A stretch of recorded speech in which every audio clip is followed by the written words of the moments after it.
예, 반갑습니다. 지난 금요일 너무 기분 좋았습니다. 여러분 축구 다 보셨죠? 지금도 대한민국을 한번 예배 때 외치고 싶은데 또 예배 시간이라서 그러지 못하고 너무너무 좋았습니다. 월드컵 시작부터 분위기가 안 좋았습니다. 가나와 또 우루과이와 시작할 때 출발이 안 좋아서 마음이 불안했습니다. 불안했는데 그리고 해외 언론에서도 대한민국이 16강 진출은 거의 불가능하다, 뭐 몇 프로 얘기를 하는데 거의 불가능하다는 얘기를 많이 사실 했습니다. 그런데 이렇게 기적이 일어날 줄이야. 오늘 그날 결승골을 패스한 손흥민 선수도 부상이었고 사실은, 그리고 황희찬 선수도, 골을 넣은 황희찬 선수도 사실은 부상 때문에 출전이 불가능하다라고 그렇게 월드컵 전에는 그렇게 얘기를 했던 선수들이었어요. 이 부상당한 선수들이 골을 넣으니까 더 큰 빛나는 승리가 되었던 것 같습니다. 영국 BBC에서는요 이렇게 얘기를 했습니다. 한국의 시작은 나빴지만 but 이렇게 표현해서 but 해피 엔딩으로 끝났다. 반전의 경기를 평가를 했습니다. 영원히 완벽한 팀, 항상 이기는 팀은 없는 듯합니다. 이번 월드컵을 보면 멕시코가 탈락을 했습니다. 그렇게 잘하는 멕시코가 탈락을 했어요. 우루과이, 우리하고 했던 우루과이도 탈락을 했고요. 그리고 무적 함대라고 했던 16강 진출 요번에 노렸던 독일도 탈락을 했습니다. 그런데 상대적으로 약하다고 생각했던 한국, 일본, 호주가 16강 안에 들어갔던 것이에요. 여러분 그래요. 완벽한 팀, 모든 것을 잘하는 그런 팀은 없는 것 같습니다. 선수도 마찬가지인 것 같고요. 사람도 마찬가지인 것 같아요. 완벽한 사람이 있을까요? 여러분 메시가 축구를 잘하지만 우리는 다른 걸 몰라요. 축구만 잘할 거예요. 호날두도 마찬가지고요. 완벽한 사람은 없습니다. 간혹 우리 주위에 보면 완벽한 사람같이 보이는 사람이 있어요. 철저하게 자기 관리하고 정말 완벽주의자로 사는 것 같은 사람들이 보입니다. 그런데 그런 분들을 가만히 보십시오. 자기 자신이 완벽하지 못한 것에 대한 늘 자학을 가지고 살아갑니다. 그리고 다른 사람이 완벽하지 살지 못하는 그런 사람을 향하여 비난하고 원망하며 살아갑니다. 마음이 편하지 못해요. 그래서 사실은 그런 사람들이 완벽한 사람들이 아니라 그런 사람들은 완벽주의적 성격을 가진 사람일 뿐입니다. 저는 개인적으로 여백이 있는 사람이 좋습니다. 삶의 여백이 있는 사람, 인품의 여백이 있는 사람, 자신에 대해서도 타인에 대해서도 마찬가지로 여백을 두고 살아가는 사람이 좋은 것 같아요. 여러분 주위도 그렇지 않습니까? 여백이 있는 사람 옆에 가고 싶어요. 근데 모든 걸 딱딱딱딱 자르고 나름대로 완벽주의적 성격을 가지고 있는 사람은요 괜히 만나고 싶은 마음이 없어요. 불안해. 여러분 하나님은요 모든 인간을 조금 부족하게 창조하셨습니다. 결점과 약점을 다 가지고 살아갑니다. 어쩌면 장애가 없는 사람은 없습니다. 모두가 우리는 장애를 가지고 살아갑니다. 그런데 하나님의 백성들의 삶의 장애 속에 결점 뒤에는요 여러분들이 항상 중간에 붙여야 될 게 있습니다. but입니다. but 영어에 그러나입니다. 하나님은요 그의 백성들에게 but이라는 그러한 것을 통하여 반전의 기회를 허락해 주시는 줄로 믿습니다. 어떤 책에 보니까 이런 말이 있어요. 약점이 노출되어 실패했다는 생각이 드나 but 그러나 바로 그 순간이 반전의 도약의 시간이다라는 그런 글이 있었습니다. 여러분 그래요. 우리는 완벽한 사람 없습니다. 우리 주님의 교회 완벽한 교회 아닙니다. 혹시 우리 주님의 교회가 참 완벽한 교회 같아서 오신 분들 계십니까? 죄송합니다. 우리 교회 완벽한 교회 아닙니다. 혹시 허석연 목사가 그렇게 생각하시는 분들이 없겠지만 혹시라도 허석연 목사가 완벽한 목사라고 생각하고 오신 분들이 계십니까? 아니 옳시다. 여러분 저는 완벽한 목사도 아니에요. 결점투성이고요 약점투성입니다. 여러분들 앞에 제가 목사죠. 하나님 앞에서는 정말 연약한 인간으로, 정말 인간의 실존을 가진 존재로 날마다 부족함으로 하나님 앞에 서는 그런 부족한 목사입니다. 그러나 우리 주님의 교회 완벽한 교회는 아니지만 바르게 살려고, 바르게 신앙하려고 몸부림치는 그런 성도들이 모인 교회인 줄로 믿습니다. 허성현 목사도 마찬가지예요. 완벽한 목사는 아니지만 바르게 하나님 앞에서 마지막 때에 하나님 마음에 합한 그런 목회자로 서기 위해서 매일매일 말씀으로 저 자신이 하나님 앞에 나아가는 기도로 그렇게 몸부림치는 목사입니다. 사도 바울, 사도 가운데 위대한 분이었습니다. 기독교 복음을 완성한 신학자였고요. 그리고 사도로서 엄청난 능력을 경험한 사람이었어요. 셋째 하늘까지 올라간 사람이었어요. 천국을 맛보았던 사람이었어요. 살았으면서 천국을 맛보았던 사람이었어요. 그리고 그는요, 엄청난 능력을 가졌습니다. 손수건만, 그 사람의 사도 바울이 손수건만 얹어도 병을 가졌던 사람들이 나았던 그런 기록도 있습니다. 그런데 그에게 연약함이 있었어요. 8절 말씀에 보면, 오늘 이 앞부분의 8절 말씀에 보면 사도 바울이 자신의 육체의 가시 때문에 힘들어하는 말씀이 나옵니다. 이 육체의 가시를 없애달라고 하나님 앞에 3번 기도했다고 말씀하고 있습니다. 여러분, 3번이라는 것은 1번, 2번, 3번 뭐 그 정도에 기도할 수 있겠지라고 생각하지만 히브리 사람들이 이 3번이라는 것은요, 수없이라는 뜻입니다. 수없이. 여러 번이라는 뜻입니다. 이 가시 때문에 너무너무 힘들어서 하나님의 사역을 위해서, 복음을 증거하기 위해서 이 가시를 없애주면 좋겠는데 사도 바울은 이 가시가 없어지지 않아서 하나님께 계속 기도했어요. 그런데 하나님께서 주시는 음성이 오늘 말씀을 통해 들립니다. 내 은혜가 내게 족하다. 내 은혜가 내게 족하다. 여러분, 우리 삶 가운데 여러 가지 많은 가시를 안고 살아갑니다. 특히 우리가 이민자로서 미국을 살면서 참 많은 가시를 가지고 있습니다. 자녀 문제 없이, 삶의 경제적인 문제 없이, 또 어려움 없이 그렇게 살아가면요, 우리 주위 사람들한테 얼마나 뽐이 나겠습니까? 예수를 안 믿는 우리 친척들에게 얼마나 뽐이 나겠습니까? 예수 믿으니까 내가 이렇게 잘 되잖아, 예수 믿으니까 이렇게 하나님께서 복을 주시잖아 하면서 뽐 딱 내게 우리가 그렇게 살아갈 수도 있는데, 교만하지 않고도. 근데 왜 이렇게 하나님이 우리에게 가시를 주시는지, 오늘 이 말씀을 통해서 한번 그 답을 찾기를 바랍니다. 왜 우리에게 하나님께서 이 가시를 주시는지. 오늘 저는 제목을 이렇게 정했습니다. 약함이 은혜다. 역설적 표현이죠. 역설적 패러독스 표현입니다. 약함이 어떻게 은혜가 될 수 있을까? 오늘 말씀을 통해서 3가지로 한번 묵상하기를 바랍니다. 첫 번째로, 이 약함을 통해서 사도 바울이 이렇게 고백합니다. 나를 겸손케 하게 하신다. 따라하십시오. 나를 겸손케 그렇게 하기 위해서 하나님께서 약함을 주셨다는 거예요. 7절 말씀을 읽겠습니다. 시작. 여러 계시를 받은 것이 지극히 크므로 너무 자만하지 않게 하시려고 내 육체의 가시 곧 사단의 사자를 주셨으니 이는 나를 쳐서 너무 자만하지 않게 하려 하심이라. 2번씩이나 사도 바울은 강조하고 있습니다. 내게 이 육체의 가시를 주신 이유가 있어요. 그 이유가 뭐냐? 계시를 받은 것이 너무나 크므로. 여러분, 이것이 뭐겠어요? 그 당시에 사도 바울이 받은 이 계시가 엄청났습니다. 하나님과 직통할 수 있는 그런 계시였어요. 엄청난 계시였어요. 3층 전까지 올라갔던 그 계시였어요. 여러분, 요즘 같으면요, 뭐 직통 계시 받았다고 기도 받으러 오라 그러고, 아마 그런 사람들 있지 않습니까? 내가 하나님과 직통 계시 받았다고 기도 받으러 오라 그러고.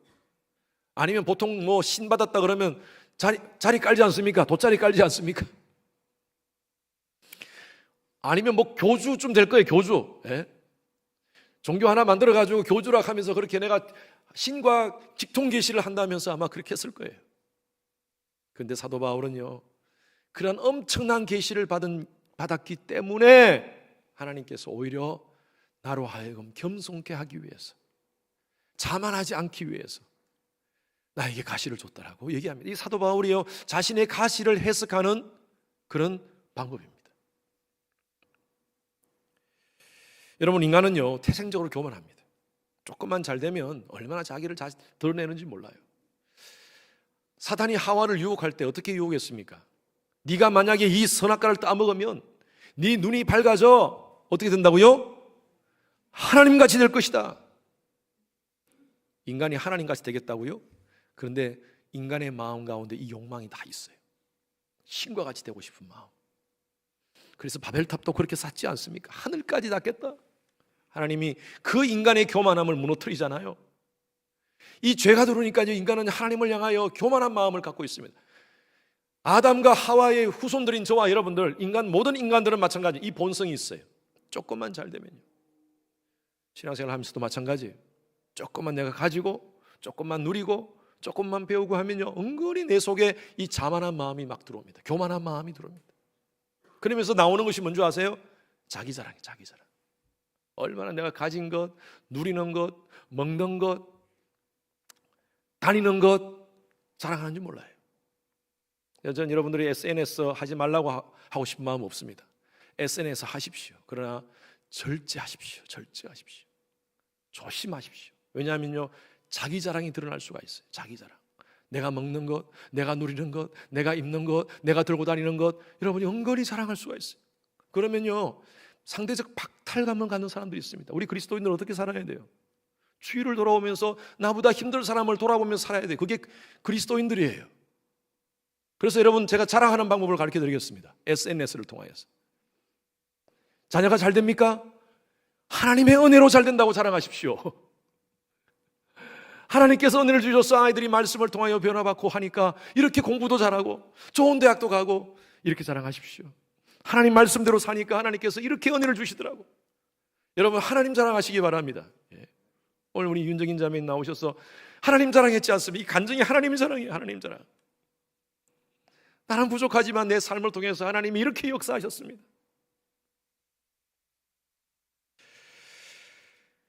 윤리신학자였던 라인홀드 니브라는 분이 계십니다.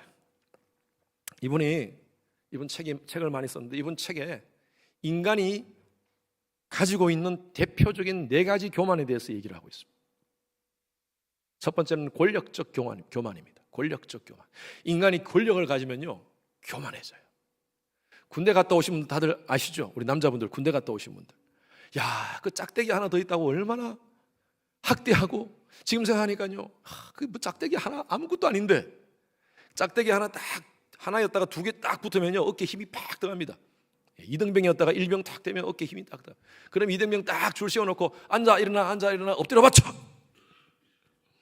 그런데요, 꼼짝없이 그 엎드려 받치고 합니다. 왜? 높으니까. 나보다 권력이 더 있으니까. 어느 책에 이런 얘기 있습니다. 권력은 인간을 동물적으로 만든다. 동물화시킨다는 거예요. 이성이 상실돼요. 권력을 가지면. 히틀러 보십시오. 자기가 가지고 있는 그 권력으로 수많은 유대인들, 600만 명의 유대인들을 학살합니다. 인간에게 가지고 있는 권력적 교만함이 있습니다. 두 번째로는요, 지적 교만이 있다고 얘기합니다. 지적 교만. 좀 안다고, 더 배웠다고 얼마나 자기를 내세우고 자랑하는지. 세 번째로는 도덕적 교만입니다. 내가 다른 사람보다 윤리적으로, 도덕적으로 조금 괜찮으면요, 그걸 얼마나 뻐기는지 몰라요. 그러고 싶은 욕망이 있다는 거예요, 인간에게. 네 번째 교만이 있습니다. 이건 굉장히 무서운 교만이고 또 우리 신앙인들이 조심해야 될 교만입니다. 그것이 뭐냐면 영적 교만입니다. 영적 교만. 내가 특별한 체험을 했다고, 내가 다른 사람들보다 더 많이 기도한다고, 더 내가 영빨이 좋다고, 그렇게 다른 사람을 비판하고 다른 사람을 비난하고 하는 사람들이 있다는 거예요. 제가 글을 읽었는데 어느 권사님의 간증입니다. 그 권사님은요, 20년 동안 한결같이 새벽 기도를 나오시는 분이에요. 거의 한 번도 빠짐없이 새벽 기도를 나오고 일주일에 한 번씩 금식 기도를 합니다.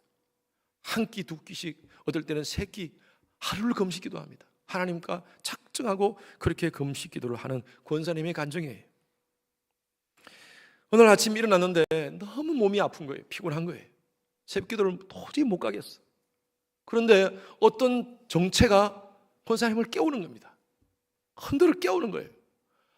좀 쉬고 싶다. 오늘은 정말 힘들다 하고 쉬려고 하는데 새벽 기도 가라고 막 깨우는 거예요. 그 존재가. 그래서 눈을 떡 떠보니까 사탄이야. 사탄이. 그래서 왜 나를 깨웁니까? 예수님인 줄 알았는데 사탄이었어. 왜 나를 깨웁니까? 하니까 사탄이 웃더니만 쑥 떠나더래요. 그런데 알고 보니까 꿈이었어. 꿈이었어. 그래서 일어나서 새벽 기도를 갔대요. 그런데 그날 엄청나게 울었답니다. 그리고 하나님께 회개했답니다. 지금까지 내 속에 하나님을 믿는다고 하고 내가 하나님을 잘 섬긴다고 새벽 기도하고 내가 다른 사람보다 교회를 잘 섬긴다고 하면서 내 속에 교만함이 있었구나. 새벽 기도 안 나오는 장로, 권사, 아니 어떻게 장로면서 새벽 기도를 안 나와? 어떻게 권사면서 새벽 기도를 안 나와? 아니 교회를 다니면서 어떻게 1년에 한 끼도 금식을 하지 않고 기도하지 않나? 하면서 그렇게 마음으로 비판했던 그 비판이 다 자기 돌아보니까 영적인 교만이었다는 거예요. 그러면서 하나님 앞에 펑펑 울면서 자기를 회개했다는 그런 감정이었습니다. 그래요. 여러분, 영적 체험 많이 하는 거 얼마나 귀한지 몰라요. 우리가 새벽기도 나와서 우리 정말 얼마나 바쁩니까? 이 바쁜 상황 속에서도 하나님 앞에 나와서 기도하는 것 얼마나 귀한지 몰라요. 저는요, 우리 교인들 가운데 가장 바쁜 분이 새벽기도 나오시는 분이라고 봅니다. 그렇게 바쁨에도 불구하고 기도하지 않을 수가 없어서 새벽기도 나오네요. 얼마나 귀한 은신입니까? 말씀 많이 읽는 것, 기도 많이 하는 것, 주를 위해서 다른 사람보다 더 열심히 봉사하는 것, 힘들고 어려운 사람들 돌아보면서 구제하는 것 얼마나 귀한 일입니까? 그런데 우리 인간 마음 가운데 그렇게 하다 보면 하나님의 은혜로 채워져야 되는데 은근히 내 자신이 드러나요. 내 의가 드러나요. 그럴 때 사단은 우리를 공격합니다. 계속 그렇게 살아라고, 그렇게 다른 사람 비난하고 살아라고. 하나님과의 관계가 점점 또 막히기 시작해요. 나중에 남는 것은요, 형식과 껍데기밖에 없어요. 여러분, 하나님께 우리가 더 많이 기도하고 새벽 기도하고 또 더 헌신하고, 이것은 하나님의 은혜입니다. 또 저는요, 그렇게 하나님 앞에 나아가는 자, 또 하나님의 은혜를 더 열심히 사모하면서 섬기는 자에게 주시는 복이 있다고 봅니다.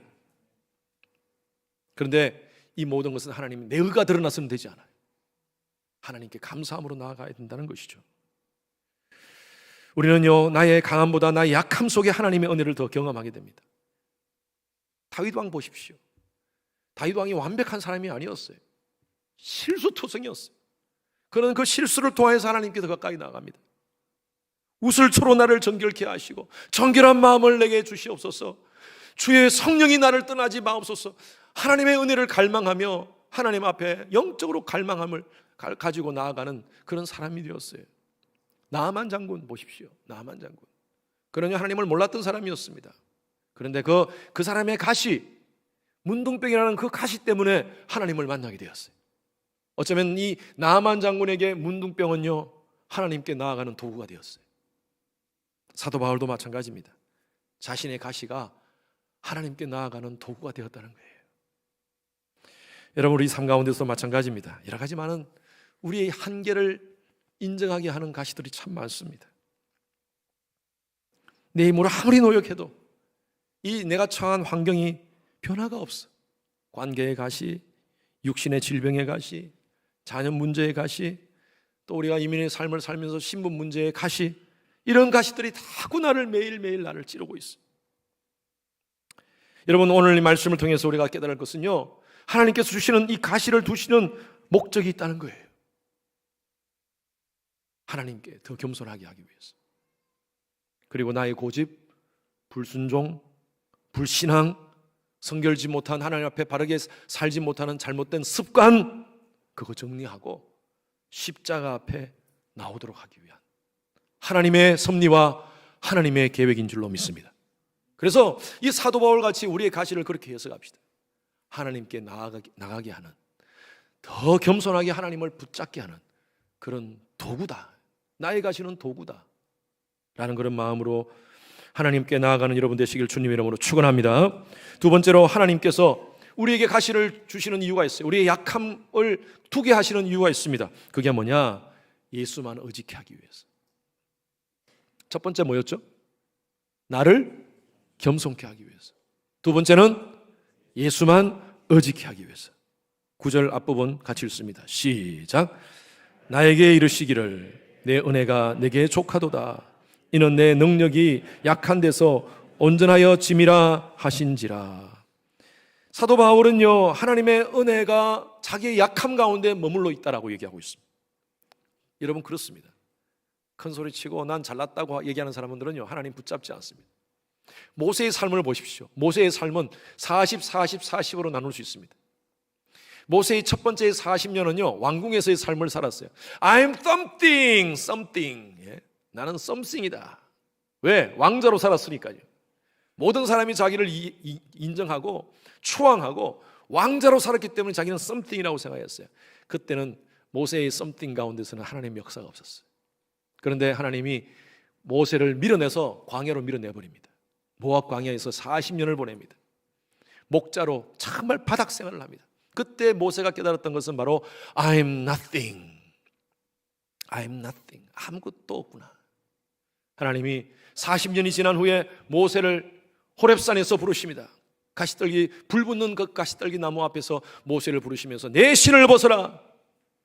여러분, 신이라는 것은요, 자기의 소유, 자기의 파워, 자기의 능력, 이것을 의미합니다. 그 신을 벗었을 때 하나님은 모세에게 새로운 사명을 부여하십니다. 이스라엘의 지도자로. 여러분이 신을 벗었을 때 I'm nothing을 고백한 거예요.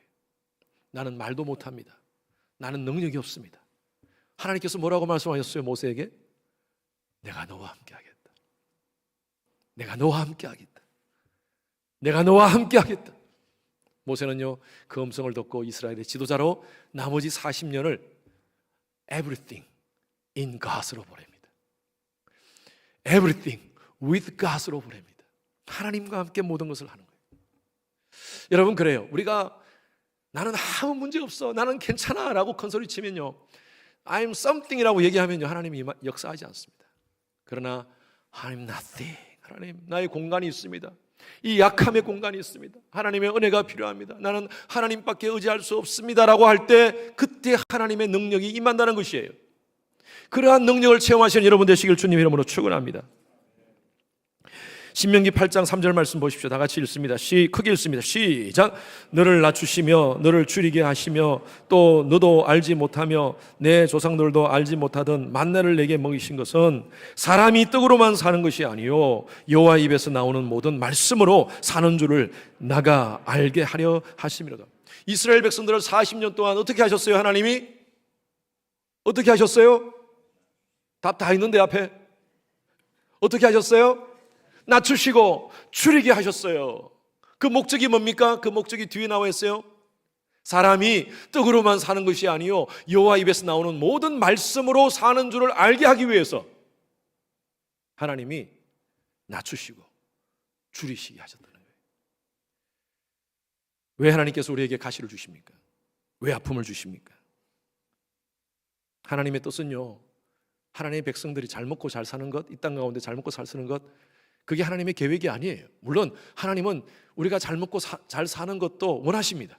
그러나 그게 궁극적인 목적이 아니에요. 만약 우리가 잘 먹고 잘 사는 것에만 우리가 포커스를 맞춰서 한다면 하나님은요, 때로는 우리를 광야로 밀어내십니다. 낮추십니다. 줄이게 하십니다. 목적이 뭐예요? 목적이 뭐예요? 여호와 입에서 나오는 말씀으로 살게 하기 위해서. 왜? 하나님의 자녀들이니까. 하나님의 자녀들이 세속주의적인 가치관으로 살면 하나님이요, 그거 막으십니다. 그래서 때로는 가시를 주세요. 가시를 깨닫게 하시기 위해서. 긍정적인 사고의 창시자로 알려진 노먼 빈센트 필 목사님이라는 분이 계십니다. 이분 박사님이신데 어떤 분이 찾아왔어요. 이분 책의 지금 내용입니다. 박사님 망했습니다. 쫄딱 망했습니다. 그러니까 이 빈센트 필 목사님이, 왜? 무슨 교통사고가 났나요? 아내가 도망갔나요? 아이들이 문제가 생겼나요? 건강에 이상이 있나요? 아닙니다. 무슨 문제인가요? 예, 사업 망했습니다.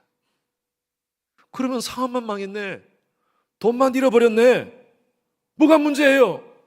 가족이 있고 아직도 가진 것이 많은데, 그렇게 말씀하셨어요. 한 몇 년 전에 제가 아주 친하게 지냈던 장로님이 캘리포니아에서 비즈니스를 크게 하시는 분이었어요. 가구업을 하시는 분이신데, 그분이 제가 한국에서도 제가 선배님 하면서 그렇게 지냈던, 그래서 제가 이제 목사가 되니까 저보고 목사님 하고 하시는 분이셨어요. 캘리포니아에서 제가 이곳에 올 때도, 오기 전에 여행도 같이 갔던 그런 장로님이셨습니다. 근데 몇 해 전에 전화가 왔어요. 목사님, 망했습니다. 예? 사업 망했습니다. 아이고, 장로님 어떡합니까? 그 큰 사업이. 예, 부도났습니다. 어떡하죠? 제가 얘기했어요. 어떡하죠, 장로님? 하니까, 목사가 믿음이 더 없어요, 보면. 어떡하죠? 하니까, 목사님 괜찮습니다. 아직 건강하고요. 그리고 우리 자녀들 다 건강하게 잘 지내고요. 그리고 저는 하나님 살아계신 거 전 믿습니다. 하나님의 은혜를 내가 믿습니다. 이 문제 속에서 하나님께서 행하실 일들이 있을 줄로 저는 믿습니다. 목사님, 어스틴 놀러 갈게요. 한 번도, 지금도 안 오셨지만, 그렇게 말씀하시더라고요. 얼마나 제가 위로가 되었어요. 그래, 이게 믿음이다, 이게 믿음. 그래요. 여러분, 많이 잃어버렸다고 생각하십니까? 2022년 한 해를 돌이켜볼 때 내가 이런 것들을 계획하고 있었는데 그게 잘 안 되었다고 보십니까? 오히려 내 삶 가운데 가시가 많다고 생각하십니까? 그래도 가진 것이 더 많습니다. 여러분, 건강이 있죠, 아직도? 우리 가족들이 있지 않습니까? 여러분들을 위해서 기도하는 믿음의 형제들, 또 목회자 있지 않습니까? 무엇보다도 계신 하나님, 살아계신 하나님이 계시지 않습니까? 여러분, 포기하지 마십시오. 여러분, 가시 가운데 하나님의 뜻이 분명히 있을 줄로 믿습니다. 여러분, 송명희 시인을 아시죠? 송명희라는 이분은요, 지체장애자입니다. 몸이 다 비틀어지신 분이에요. 말도 제대로 못하시는 분이에요. 그런데 이분이 선시 가운데 찬양으로 만든 것들이 많은데 그 중에 대표적인 찬양이 아주 오래전의 찬양입니다.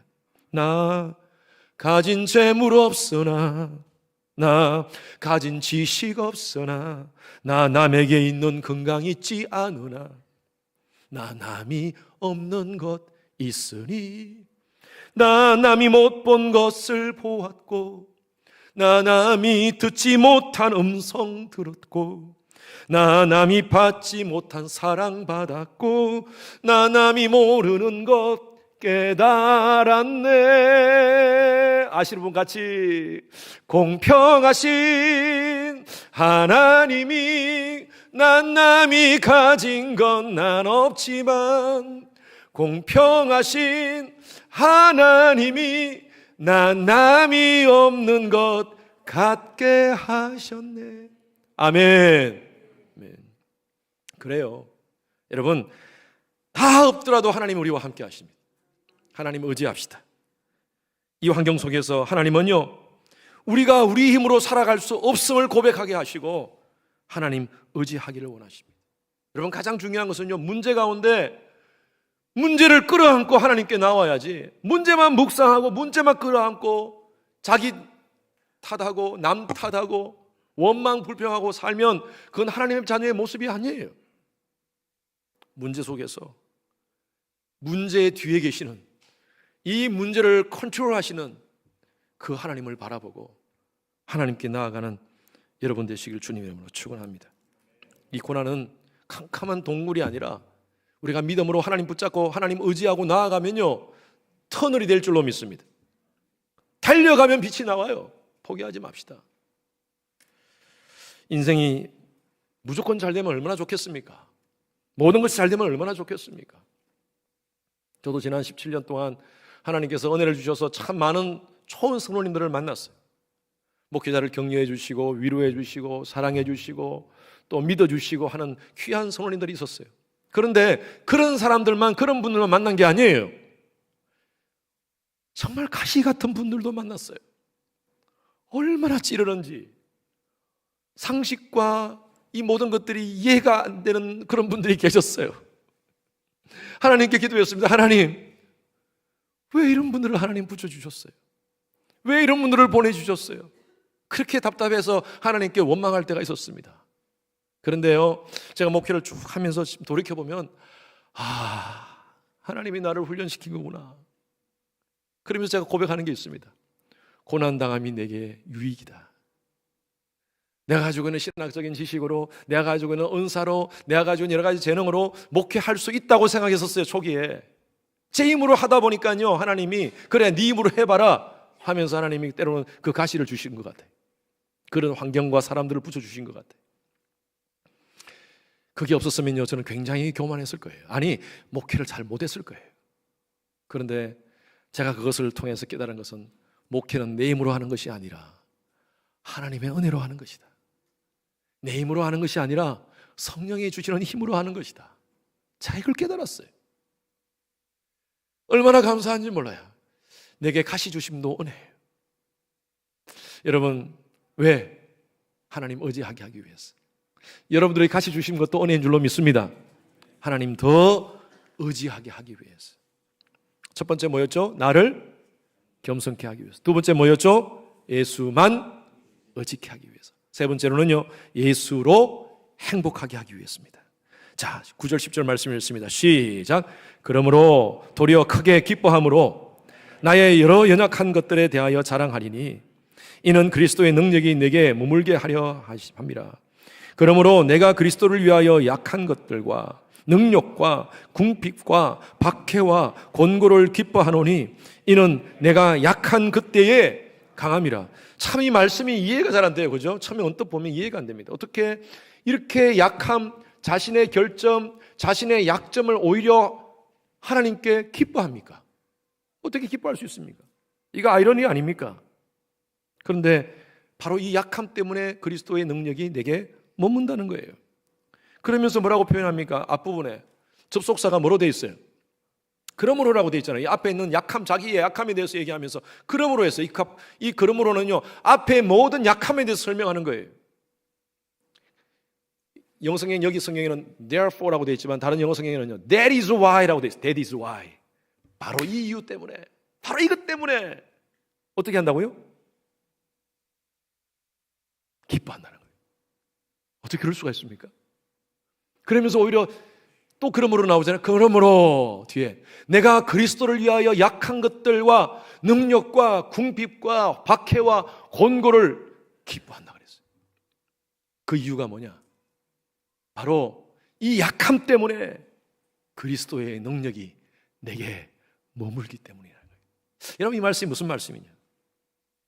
여러분, 우리가 약한 때에 하나님 의지하면 하나님의 은혜가 내 마음 가운데 머물게 되는 거예요.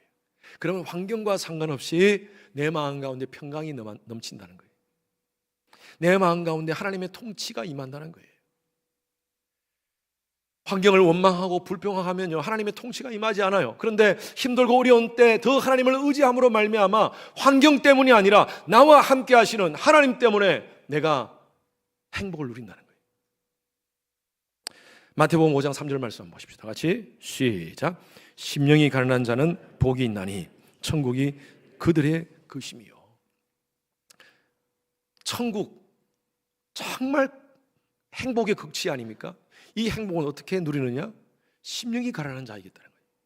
심령이 가난한 자가 뭡니까? 바로 아까 읽었던 말씀처럼 약한 것들과 능력과 궁핍과 박해와 공고 속에서, 힘들고 어려운 속에서, 나의 약함 속에서 오히려 하나님의 통치를 누린다는 거예요. 그럴 때 내 마음에 천국이 임한다는 것입니다.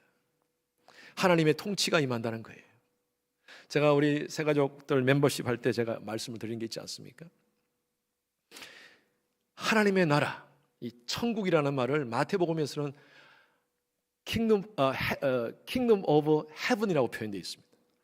하늘나라라고 표현되어 있어요. 하늘나라, 천국이라는 표현은요, 마태복음밖에 없습니다. 왜냐하면 마태복음은요, 유대인들에게 주는 서신서고요, 메시지고요. 그리고 마태도 철저하게 유대의 주의자였습니다. 그렇기 때문에 God이라는 단어를 함부로 사용하지 않아요.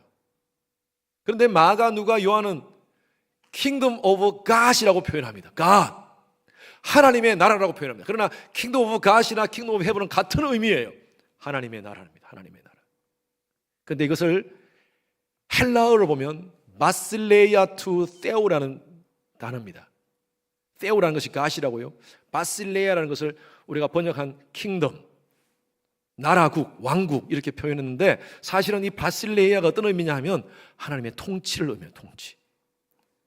예수를 영접한 자들은요, 그 마음 가운데 하나님의 나라가 임한다는 거예요. 그래서 늘 여러분들에게 말씀드리지 않습니까? 우리는요, 천국은 죽어서만 가는 곳이 아닙니다. 이 자리에서 누리다가 가는 곳이에요. 아멘? 전 여러분들이 삶이 하나님의 나라가 되기를 바랍니다. 여러분 가정이 하나님 나라가 되기를 바랍니다. 우리 주님의 교회가 하나님 나라가 되기를 바랍니다. 왜? 하나님의 통치가 임하는 곳이 하나님 나라니까요. 환경이 좋아서요? 모든 것이 잘 되기 때문에요? 우리 삶 가운데 가시가 없었어요? 아니에요. 가시가 있어요. 환경도 어려워요. 여러 가지 힘들고 어려운 상황 속에서 우리는 하나님의 통치를 인정하는 삶이에요. 이것이 바로 행복 아닙니까? 아멘 아닙니까? 다른 것 없더라도 하나님이 나와 함께 하시며, 하나님이 내 삶 가운데 함께 하시는, 하나님이 함께하는 가정, 하나님이 함께하는 교회이기 때문에 여러분, 우리는 행복할 수 있습니다. 그래서 우리가 부르는 찬양 있지 않습니까? 주 예수와 동행하니 그 어디나 하늘 나라. 아멘, 아멘. 그러다 보니까요, 환경과 상황과 상관없이 내 마음 가운데 하나님의 나라가 임하면요, 힘들고 어려운 사람, 나에게 정말 가시 같은 사람도 내가 사랑할 수 있어요. 내가 그를 이해할 수가 있어요. 유머인데요, 부부가 싸웠어요. 금요일 밤에 예배를 가려고 가는데 싸웠어요. 싸워가지고 얼마나 그냥 왕창 싸운 거예요. 그래서 이 아내는 도저히 이 마음으로 예배를 못 가겠어요. 그 남편이 금요 예배를 갔어요.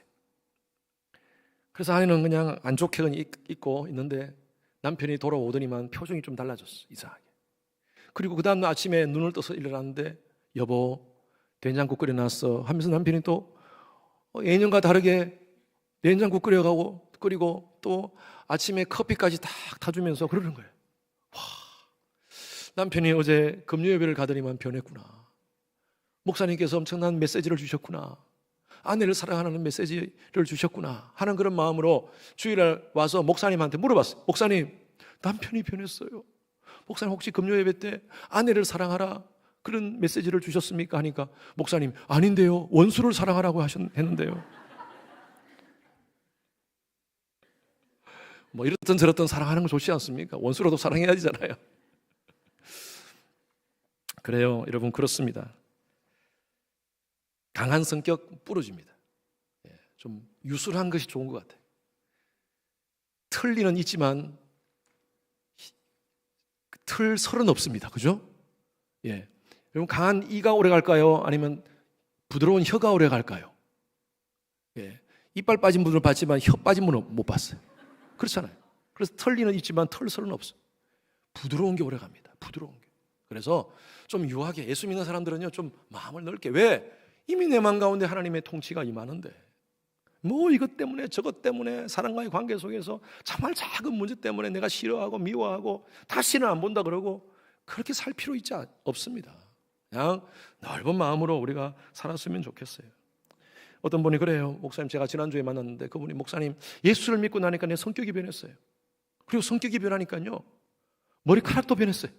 그게 무슨 말씀이냐니까, 자기가 예수 믿기 전에는 머리가 아주 그냥 꼬불꼬불하게 머리에서 이렇게 붙어가지고 꼬불꼬불했어요. 그리고 빳빳하고 그랬는데 예수 믿고 예수님을 인격적으로 영접하고 나서부터 머리가 직무로 아주 부드러운 머리로 변했더라는 거예요. 옆에서 아내가, 목사님 맞아요, 진짜예요. 제가 이게 처음 들었어요. 이런 간증은. 아, 머리카락도 변하는구나. 여러분, 진짜 예수 믿으시기 바랍니다. 머리가 좀 빳빳하신 분들은. 그래요, 변합니다. 사람은 변해야 돼요. 예수 믿으면 변해야 돼요. 여러분, 우리의 삶 가운데 장애투성입니다. 우리의 삶은 가시가 끊지 않았습니다. 요즘 여러 환경들 보십시오. 물가도 오르고 환경도 여러 가지 안 좋습니다. 그런데 우리가 자꾸 내가 가진 가시만 가지고, 왜 나만 그래? 왜 내가 이렇게 가시가 많아? 그러면서 그렇게 살면요, 끝도 없습니다. 끝도 없어요. 오늘 사도 바울이 고백했던 것과 같이 나의 주신 이 가시는 나를 겸손케, 예수만 의지케, 예수로 행복해, 그렇게 하게 주신 가시다 라고 생각하고 이 가시를 품고 여러분 기도하시는 여러분 되시길 바랍니다. 오히려 이 가시를 통하여 하나님을 더 체험하시는 계기가 될 것입니다. 그리고 오히려 주위에 있는 사람들의 가시의 문제를 한번 우리가 돌아봤으면 좋겠어요. 특히 12월 달 아닙니까? 2022년 우리가 이 한 달을 보내면서, 우리 12월 달을 보내면서 주위에 가시 때문에 힘들어하는 사람들, 가시 때문에 힘들어하는 개인들을 좀 돌아봤으면 좋겠어요. 내 문제만 끌어안지 말고요. 우크라이나에 지금 몇백만 명의 사람들이 물도 없고 전기도 없고 가스도 없이 지금 지내고 있습니다. 엄동설안에. 여러분, 여기보다 엄청나게 춥지 않습니까? 그렇게 지내는 사람들이 있어요. 그들에 비하면 우리는 물 틀면 따뜻한 물 나오고 히터 나오지 않습니까? 그래도 돌아다닐 수 있는 우리가 차 있지 않습니까? 차에 넣을 수 있는 가스 있지 않습니까? 우리가 감사할 것 생각하면 감사할 게 너무나 많아요. 오히려 힘들고 어려운 사람들을 좀 돌아보는 그런 이 시간들을 보내었으면 좋겠어요. 지난주에도 제가 얼마나 참 감동적인 얘기를 들었는지, 우리 초등부에서 아이들, 치앙마이의 아이들을 위해서 헌금을 해가지고 우리 초등부에서 매달 첫째 주에 헌금을 하지 않습니까? 그 아이들이 엄마 아빠한테 받았던 그 돈을 가지고 헌금을 해가지고 치앙마이에 있는 학생들에게 후디티를 선물하기로 했답니다. 그래서 사가지고 사진을 찍었어요. 한번 보십시오. 이렇게 찍어가지고 아이들이 다 편지까지 써가지고 얼마나 이쁜지 편지를 써가지고 보냈어요. 선교사님한테 제가 전화를 했어요. 선교사님, 우리 아이들이 이렇게 해서 이렇게 했습니다 하니까 선교사님이 목사님, 지금 다 한국교회도 그렇고 다 지원 끊겠다고, 교회가 너무 힘들어가지고 지원을 끊겠다고, 선교비 못 보낸다고 그렇게 하고 있는데 어떻게 주님의 교회가 이렇게 해주십니까? 목사님 너무너무 고맙습니다 라고 제가 인사를 들었어요. 얼마나 참 좋은지. 그렇습니다. 우리 주님의 교회가 바로 그런 교회 아닙니까? 예배의 감격으로 변화받아 열방을 섬기는 그런 교회 됩시다. 여러분, 개인도 마찬가지입니다. 예배를 통해서 변화받고 영적인 체험을 하고, 그리고 내 가시 문제 그것만 바라보지 말고 우리 주위에 있는 힘들고 어려운 사람들 돌아보면서 그들의 가시를 끌어안고 기도해주고, 선교지의 문제를 끌어안고 기도해주고, 오히려 너희는 먼저 그 나라와 그 의를 구하라, 그리하면 이 모든 것을 너희에게 더하시리라 하신 약속의 말씀대로 하나님의 나라와 의를 구할 때 주시는 하나님의 복을 마음껏 누리시는 우리 모든 성도님들 되시기를 주님 이름으로 축원합니다. 아이고 죽겠네 하지 말고 뭐라고 그랬어요? 아이고 죽겠네. 같은 비슷한 발음이지만 다릅니다. 아이고 죽겠네 아니라 아이고 죽겠네. 이 모든 나의 문제 주님께 있습니다. 더 주님 앞에 겸손하게, 주님을 의지하게, 주님으로 행복하게 그렇게 신앙하시는 여러분 되시길 주님 이름으로 축원합니다. 이 찬양 같이